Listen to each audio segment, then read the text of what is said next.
un soir, à 21h30, de grands coups dans la porte, quelqu'un qui veut enfoncer, quoi, qui veut enfoncer la porte.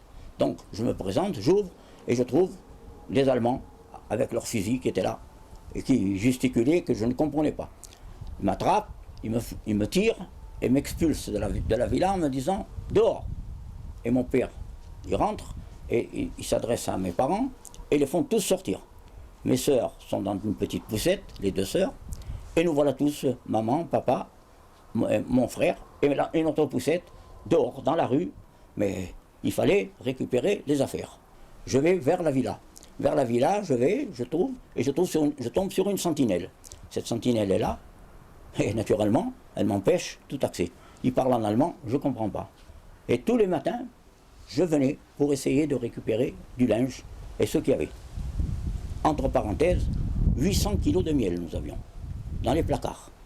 Et comme je disais, mon père avait peur, c'est un fait, mais moi, j'ai dit, papa, si je peux les prendre, on les vendra à qui que ce soit, mais on les vend, on n'a pas d'argent, tant pis. Et un beau jour, j'arrive, il y avait des autos dans l'avenue, là, la sentinelle toujours là. Je me suis dit, tiens, il y a du monde aujourd'hui, allez. Et je me présente vers la sentinelle pour essayer d'expliquer que c'est ma maison. Et juste là, le général sort, Rommel. Rommel que j'avais vu en photo, hein, on le voyait assez bien dans les journaux. J'ai dit, tiens, ça c'est Rommel. Et je me présente, et la sentinelle naturellement me met en joue, tout le monde est là. Heureusement, il y a un interprète qui vient vers moi et me dit, qu'est-ce qu'il y a? Je lui dis, ben, je voulais voir, c'est ma maison. C'est votre maison? Oui. Ah bon? Le maréchal demande, il traduit, et me voilà avec le maréchal et mon interprète, nous rentrons dans la maison. Je suis chez moi. Nous sommes dans la salle à manger, tranquille, bien installé, il a son bureau, là, devant, et on parle. Je lui explique, il traduit, et c'est là que je me demandais que si je n'allais pas me trahir. Il me dit, écoutez, vous allez dire à la personne qui est là, qui est italienne, qui vient de Tripoli, lui expliquer que je vous autorise à tout récupérer. Et je baragouine avec mon italienne, avec l'italien que je sais à peu près, quoi.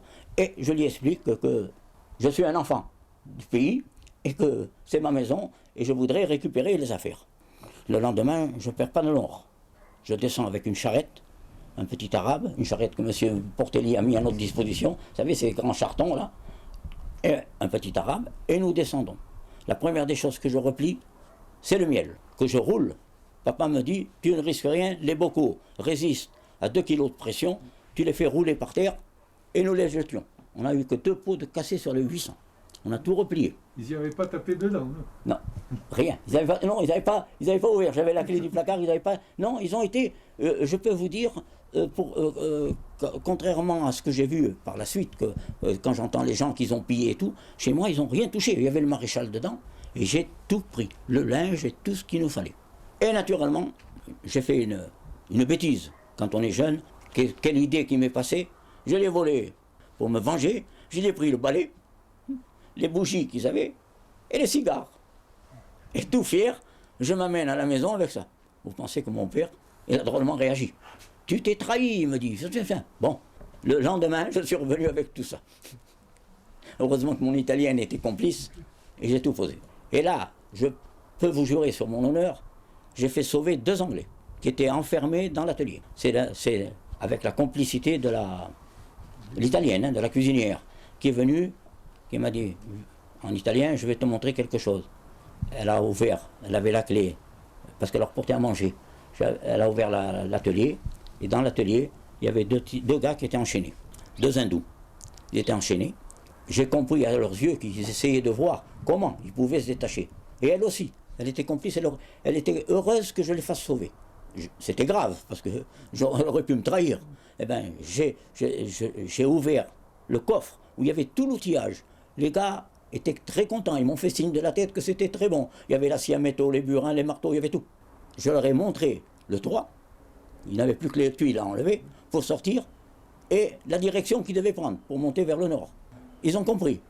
Le lendemain, quand je suis revenu, il m'a dit « Oh, Anglais, je suis parti, les Anglais sont partis. » Et voilà la bonne action que j'ai pu faire.